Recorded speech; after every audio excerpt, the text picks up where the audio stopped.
tykaj Volvo. Nie tykaj Volvo. Nie tykaj Volvo. Nie tykaj Volvo.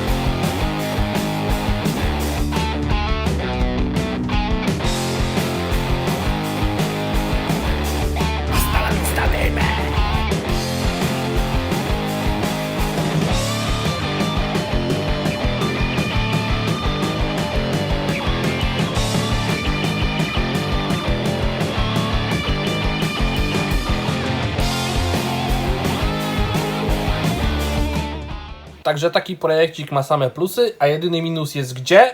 Na akumulatorze. No i to jest właśnie ten minus, że aby przesunąć fotel, musimy podpiąć minus na akumulatorze. Inaczej się nie wejdzie do tyłu. Akumulator zdech. Zdech już akumulator.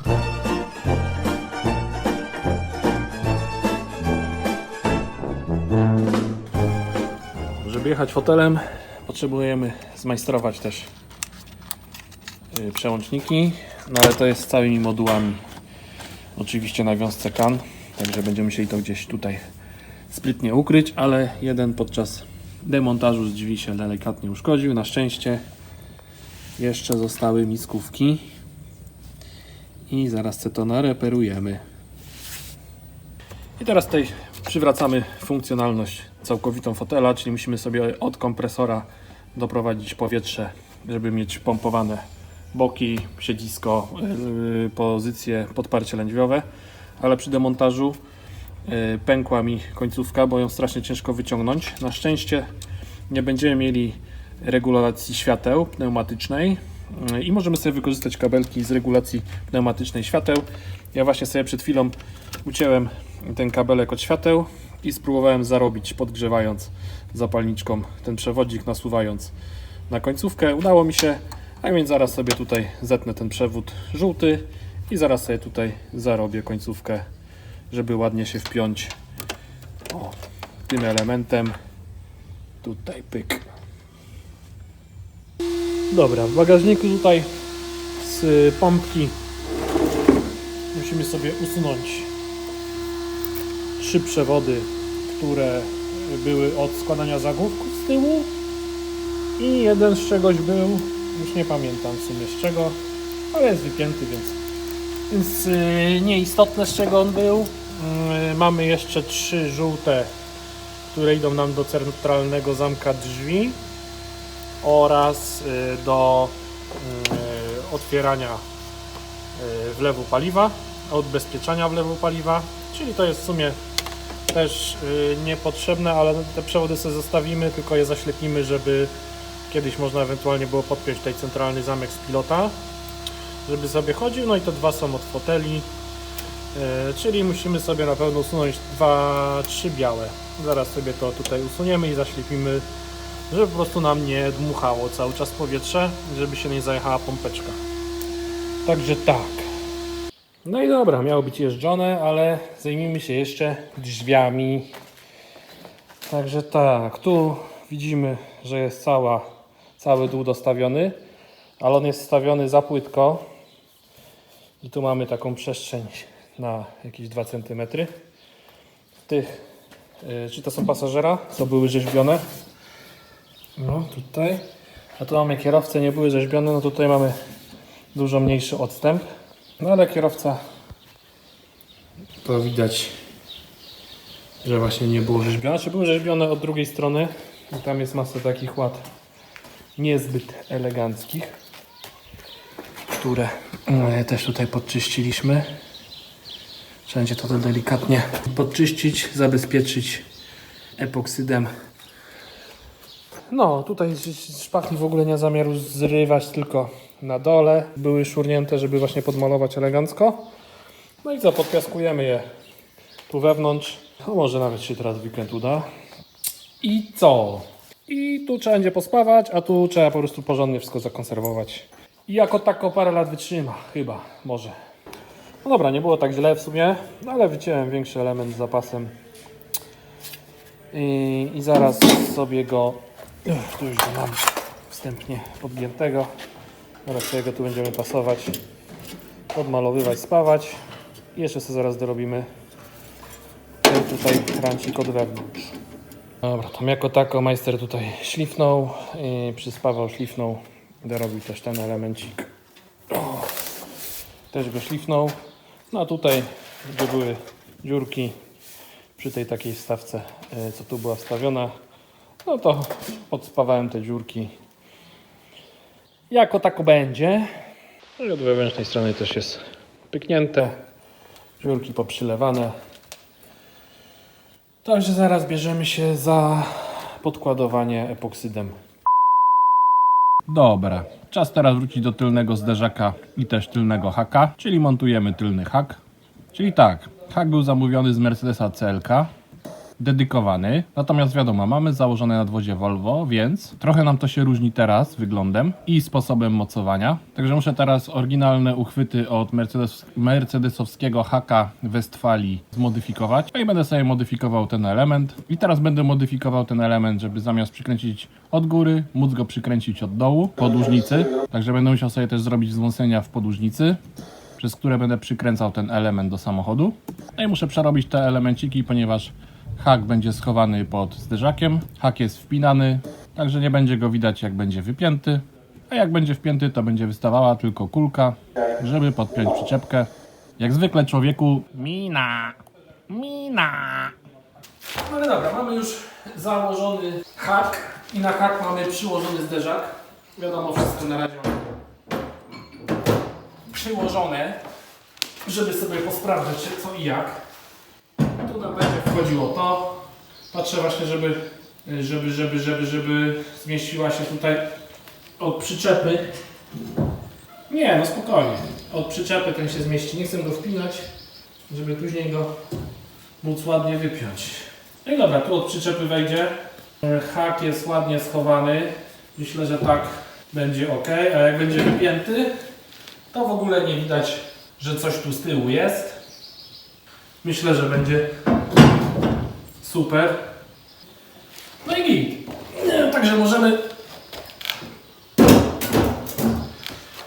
Także możemy kończyć robić mocowania do zderzaka, zderzako haka i później do tych mocowań od haka dorobimy sobie mocowania zderzaka. Czyli tu sobie przerobimy to mocowanie jeszcze i tutaj sobie dorobimy uchwyty. Czyli zderzak będzie przykręcany do haka, a hak będzie przykręcony do nadwozia. No i wszystko będzie super, elegancko, perfekt. No i dobra, jako że budujemy Eko-Resto Moda i staramy się wykorzystać jak najwięcej elementów z jednego jak z drugiego samochodu, do stelażu od haka dorobiłem stelaż, który jest przykręcany w tym miejscu i jest przykręcany w tym miejscu. Jest to jedna z 3 śrub, która łączy stelaż haka z nadwoziem i przy okazji tutaj dorobiłem z elementów, które poprzycinałem z oryginalnych mocowań zderzaka Volvo. Dorobiłem właśnie taki element spawając go, jeszcze go później obspawam po demontażu, jak już będę miał wszystko złapane. Wypiaskujemy, wszystko pomalujemy, będzie cacy. No i co? Korzystamy z tych elementów, jako że dbamy o ślad węglowy, tak jak mówiłem, żeby wykorzystać maksymalnie ślad węglowy, który kiedyś został wyprodukowany podczas produkcji Volvo i który został wykorzystany podczas produkcji CLK. Łączymy to ze sobą, tworzymy super ekologiczny produkt recyklingowany, dlatego też recyklingujemy wszystkie elementy, które mamy. No i to jest też cała frajda właśnie, żeby zbudować coś z niczego, z tego co mamy. I teraz tak, teraz muszę sobie dociąć jeszcze 2 kawałeczki, którymi przyspawam i z jednej i z drugiej strony, czyli łącznie 4 kawałeczki którymi przyspawam zderzak do tych mocowań. No i będzie super elegancko. Także właśnie to zaraz będę teraz robił. Si. Dbaj o ślad węglowy. Nie kupuj, buduj.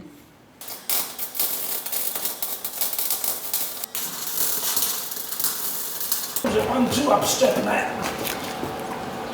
żeby się wszystko ładnie trzymało. No i dobra, mamy dorobione wszystkie te uchwyty. Wszystko jest wstępnie cygnięte. Także tu mamy gruby płaskownik, który jest wspornikiem do zderzaka i do haka. Z tej strony tak samo. Tutaj mamy tego. Zaraz u górę zaspawam. Musiałem to wyciąć, żeby się tam dostać. Tu mamy wsporniczek, tu jeszcze jest jedna śrubeczka na przestrzał, która przy okazji trzyma nam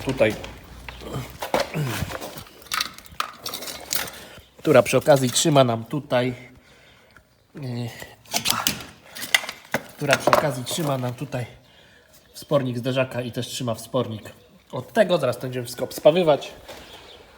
No, z drugiej strony też mamy tutaj podorabiane wsporniczki. Opa, o. Wsporniczki. No i zaraz odemontujemy i spawamy. Jest ryzyko, że delikatnie nam pościąga podczas spawania, ale też starałem się tak dobrać, to robić wszystko precyzyjnie, na styk, na wtyk, żeby po prostu już było jak najmniej możliwości ściągania podczas obspawania po całości. No, a jeżeli nam obspawa, no to mamy, jeszcze tak to zrobiłem, że mamy delikatną regulację na każdym otworze. Każdy otwór jest delikatnie większy. Także mamy 12 wszędzie śruby, otwory mamy wiercone 13, no to wiadomo jest tak 13,5. Jeszcze w razie czego możemy to delikatnie rozfrezować. Także jeszcze będziemy mogli go w razie czego podregulować, gdyby to ściągnęło nam jakoś nie tak jakbyśmy chcieli. Ale będzie dobrze. Będzie very good. No i po zdjęciu tak to wygląda na zdjęciu. Z jednej jak i z drugiej strony. Także zaraz to ładnie jeszcze obspawamy, tam gdzie nie mieliśmy wcześniej dojścia. I powinno być super elegancko, super.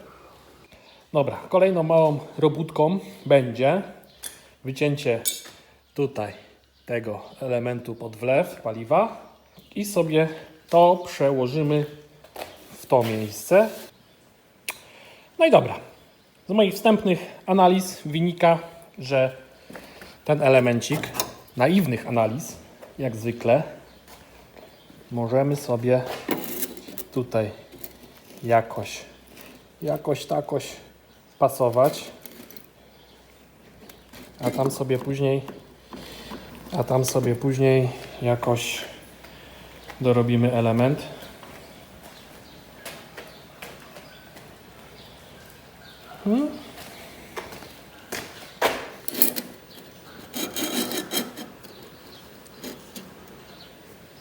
Tu podklepiemy, tu roztegujemy. No i to powinno tutaj fajnie przypasować. A tu zaraz dorobimy blaszkę taką. I też będzie fajnie. Przycięte, przyłożone. Także taki delikatny akcencik. Powinno być simpatico. Podczyścić krawędzie i zaraz będziemy spawać.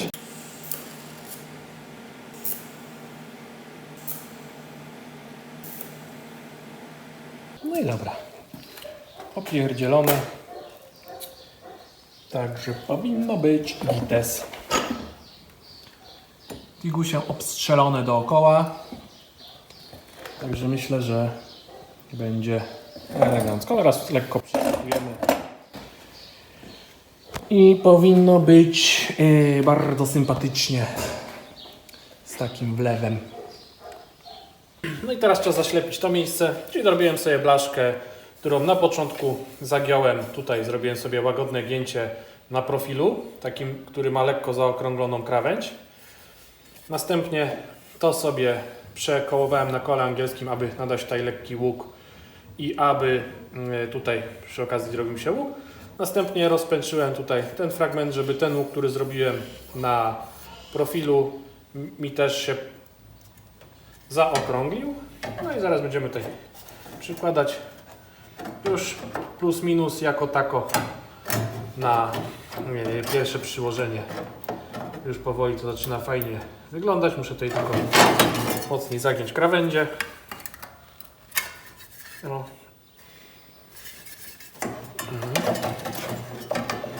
No i teraz będziemy to tutaj spawać. No i dobra, szlifnięte. No tu też już większość podszlifowałem. Zostało mi tylko tutaj jeszcze do zebrania frezikiem tutaj te dwa miejsca. No i będzie ready. Czekamy na wlew. Taki wlewik będzie w kolor felg. Troszkę felgi mają większą głębię, więc myślę, że to ewentualnie przetrę delikatnie petunią i się jeszcze na to sypnie klarem. Ale powinno być w miarę ok. I we will see. We will see. We will see. No i dobra, mamy nowy dzionek, także już jesteśmy praktycznie na finiszu. Została nam jeszcze do podrobienia trochę deska rozdzielcza, żeby ją tutaj złączyć z schowkami i tam z tym panelem pod nogami. No i co? I szykujemy się do lakierowania, do robienia fajnej patynki na samochodzie. Także musimy dzisiaj podpiaskować troszkę elementów. Także akurat z tego co widzę, bardzo ładna pogoda się szykuje. O. Tak więc dziś odpalamy piaskareczkę. Musimy podpiaskować jeszcze drzwi pasażera, te co były tak słabo naprawione, ale nie ruszamy ich, tylko podpiaskujemy, zobaczymy co będzie. No i co? I tutaj właśnie zderzak przedni, tylny podpiaskujemy, hak podpiaskujemy i już będziemy fureczkę składać, żeby nią jeździć. No i dobra, tylko w ramach przypomnienia, tutaj właśnie jest jak jest. Delikatnie to spróbujemy liznąć piaseczkiem i podmalować ładnie epoksydem. Będzie coś widać? No, delikatnie to spróbujemy liznąć piaseczkiem. No i będziemy walić tutaj epoksyd. I co? I powinno być git, nie? Także tak.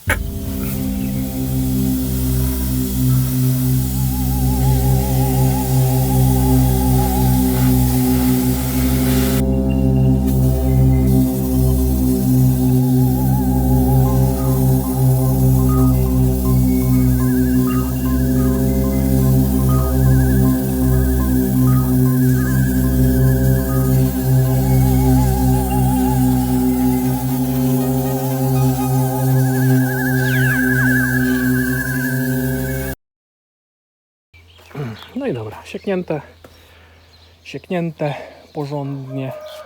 A teraz będziemy mieszać epoksyd. Podmalujemy sobie ładnie na słońcu, nam to wyschnie i momentalnie za jakieś 2 godzinki będziemy mogli walnąć sobie to w czarne. W czarne od środka, bo od zewnątrz zostanie epoksydzik, tyle co się zapruszy, to się zapruszy, a później będziemy patynować tak samo z zewnątrz zderzaki, jak i cały samochód. No i elementy sieknięte epoksydem, hak, elementy haka i zderzaki po całości. Te elementy, które będziemy sikać na czarny mat, tu gdzie są przymatowane, no to tam gdzie były przecierki, plus tu co robiliśmy blacharsko. Zaraz będziemy jeszcze przygotowywać drzwi, niech to chwilę podeschnie i będziemy je przygotować do czarnego. No i wiadomo, od czarnym od razu od spodu uwalniamy zderzaki, pomalujemy sobie na czarno klapę od wewnątrz, no i na czarno elementy haka. No, także ładnie słoneczko praży, powinno to w miarę szybko złapać. No i elementy cyknięte na czarno, także ładnie sobie zaraz trzaskają się na słoneczku. No i myślę, że jutro będziemy mogli powoli skręcać wszystko do kupy i już wtedy zewnętrzna, tylko stylistyczna zabawa. Dobra, w międzyczasie przyszła paczuszka. Także to też są elementy, które będą nam potrzebne do pierwszych testów. Proszę bardzo.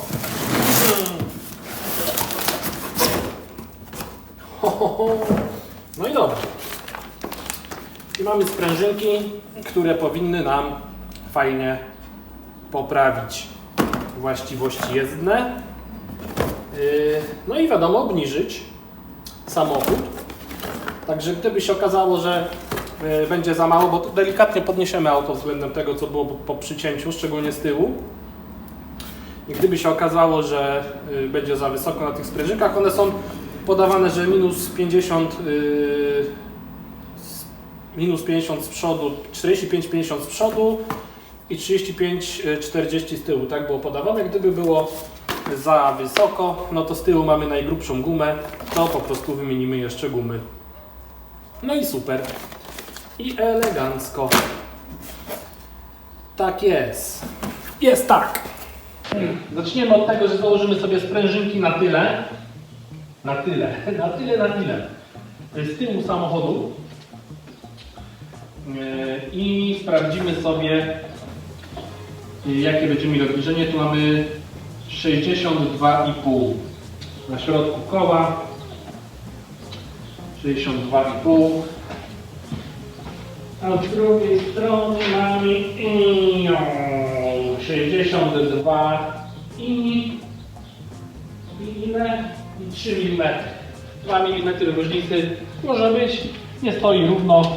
Jak to zdech.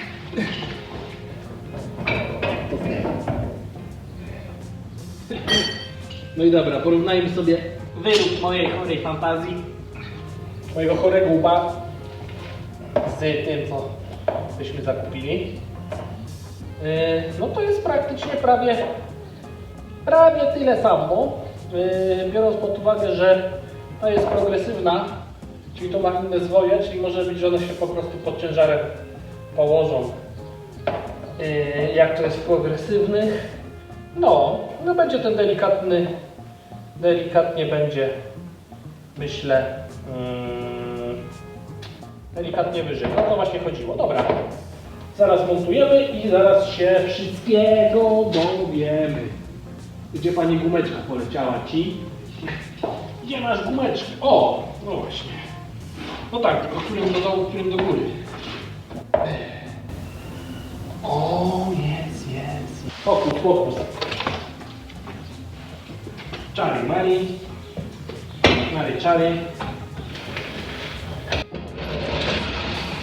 Zaraz zobaczymy.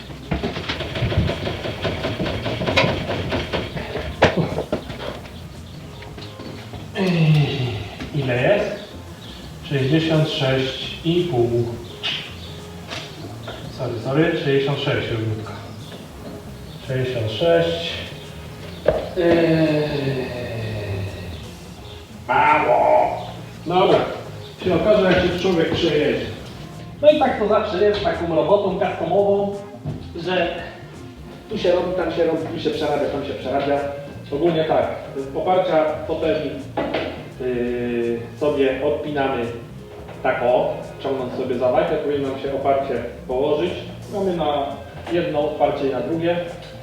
Po wajsze, którą gdzieś tutaj sobie zamontujemy.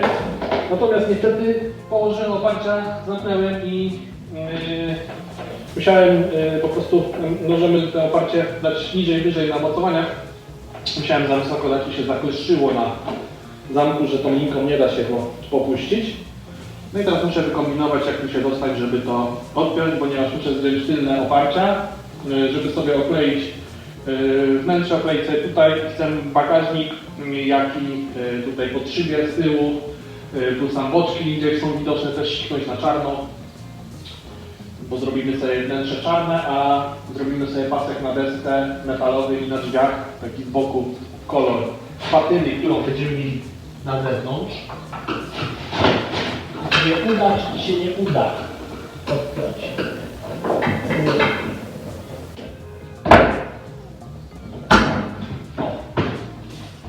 Otwieramy, czyli Czyli musi być tak, że trzeba podregulować też dobrze oparcie, jedno i drugie, żeby ładnie wskakiwało nam na zamki, żeby się łatwo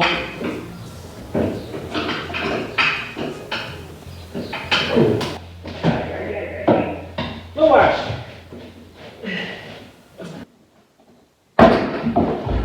Pierdylniak roboczo godzin.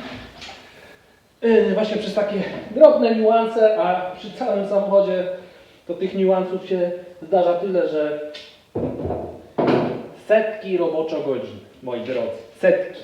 No, ponieważ tutaj będziemy podmalowywać właśnie te szarości i ten boarding usuniemy, bordasa usuniemy, no to tak, ponieważ już tu miałem wszystko złożone, żeby już mi się nie mieszało, zaklejam sobie w taśmę papierową śrubeczki od szyby bocznej.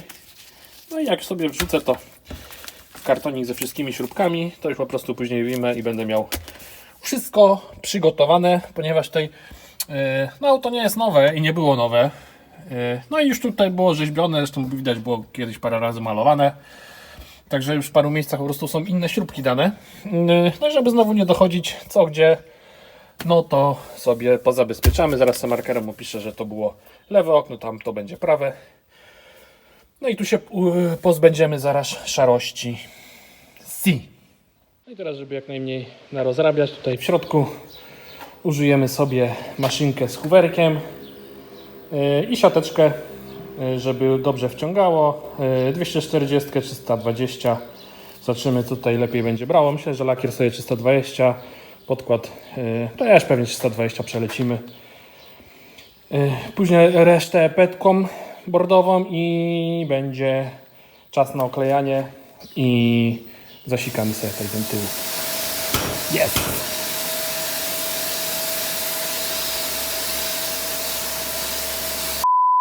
Dobra, tam już mi się potwornie nie chce. To możemy chwilę zająć się teraz tu. I to jest fajne, że w takich projektach jest dużo roboty, tak jak mi się już tam chciała skrobać, to sobie mogę dokręcić te skrzyneczki, których też już mi się tak nie chciało robić kiedyś. No dobra, tu już klapkę mieliśmy odrobinkę podrobioną. To już tak naprawdę można szykować do malowania, ale tu jeszcze potrzebuję zamknąć to z tej strony, żeby właśnie tu było otwarcie. I też dorobić w tej blaszce, która będzie tutaj zamykana, takie cusik na, żeby była tutaj wtyczka na komputer diagnostyczny, oryginalny, mercedesowski. No, także zaraz się tu zajmiemy tym i okej. No i dobra, skrzyneczki mam już poza samochodem, także zaraz sobie je oszlifujemy, tutaj jeszcze te spawy. Przejedziemy sobie to wszystko papierem 120 z łapki i damy na to taką masę gumową, body sealant tak zwany. No i tu mam też tą drugą, do której też w tej chwili dorabiam sobie właśnie tutaj klapkę. No, także tu muszę dorobić klapkę. I jeszcze myślę, żeby wyciąć na laserze logo i nazwę i tutaj sobie później przyspawać to logo i tą nazwę. No właśnie, to jej teraz nie pomalujesz. Chociaż jak ją pomalujesz i to będzie właśnie z tam taką strukturą tej gumy, a logo oczyścisz sobie i przynitujesz. O, przynitujesz sobie logo, to możesz nawet z nierzetki wyciąć. O, no i tak powstają genialne pomysły. Znowu coś mi z mikrofonem się dzieje. Mam nadzieję, że teraz się dobrze dźwięk nagrał. Niestety w takim customowym warsztacie jest tego pełno pyłu od szlifowania metalu i co by nie robić, każdy sprzęt po pół roku trafia szlak. Idzie lato, są koszuleczki, są też fajne czapeczki, także możecie wspomóc kanał.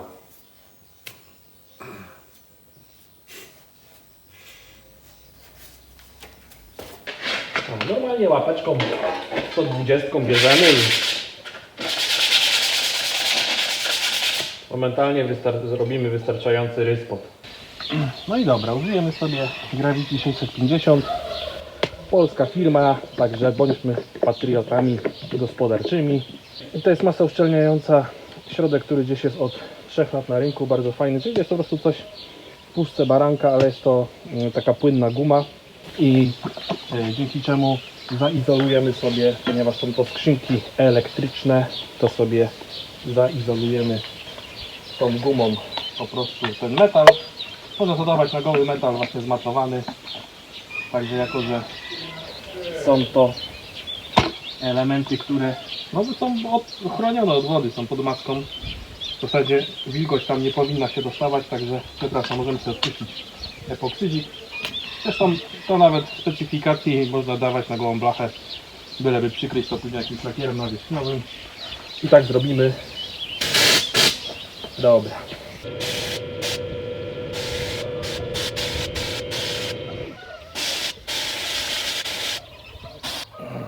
Zaraz to wciągnę w cień, żeby ta guma mi na tej UV-ce nie spękała. A później jak za pół godzinki wyciągnę na słońce, myślę, że za 1,5 godzinki będę mógł to malować na czarno. Także tak, i znowu na słoneczko. No i co dzisiaj będzie można montować jeszcze, nie? A tutaj we wnętrzu dałem z kolei taką podkładkę korkową. No i wszystkie krawędzie zabezpieczyłem gumą, jak i jest to też wsadzone w silikon. Zabezpieczone tutaj też widzimy, gumeczka jest, tak żeby się kable nigdzie nie miały szansy przetrzeć. Także zaraz będziemy składać wszystko do kupy. A w międzyczasu możemy jeszcze zapodać silikonyki paluszkiem. Jeszcze tu musimy sobie podsilikonować tą wstawkę, którą kiedyś robiliśmy. Teraz tutaj paluszkiem jest małe w cibi, co nie, co silikoniku. Też ten właśnie tutaj fragmencik musimy sobie jeszcze zaciągnąć silikonikiem. No i właśnie to najlepiej zrobić teraz.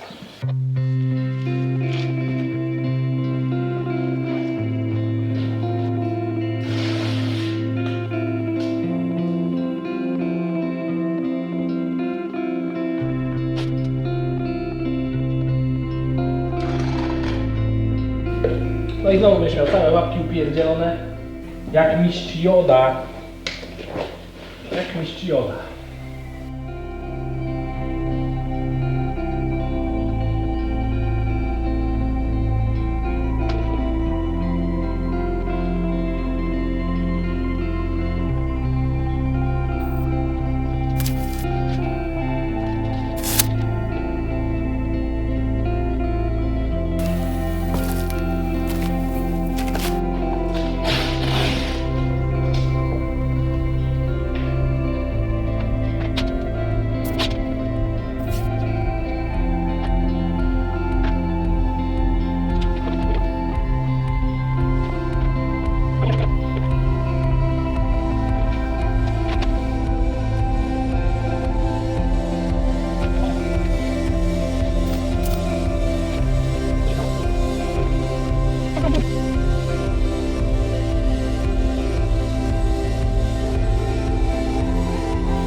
Także jest to 13. część filmu z budowy Restomoda Volvo Amazon z wykorzystaniem Mercedesa CLK, ale właśnie, że to jest 13. część, to się nie przejedziemy. Także w następnym odcinku już będziemy testować maszynkę. Zapraszam i do następnego. Lajkuj, komentuj i subskrybuj. Zapraszam do subskrypcji kanału, lajkujcie i komentujcie dla lepszych zasięgów. Dzięki i pozdrawiam. Także lajkujcie. Także zapraszam do komentowania, lajkowania i oczywiście do subskrypcji, tak żeby zwiększyć zasięgi. I zapraszam Was i do następnego.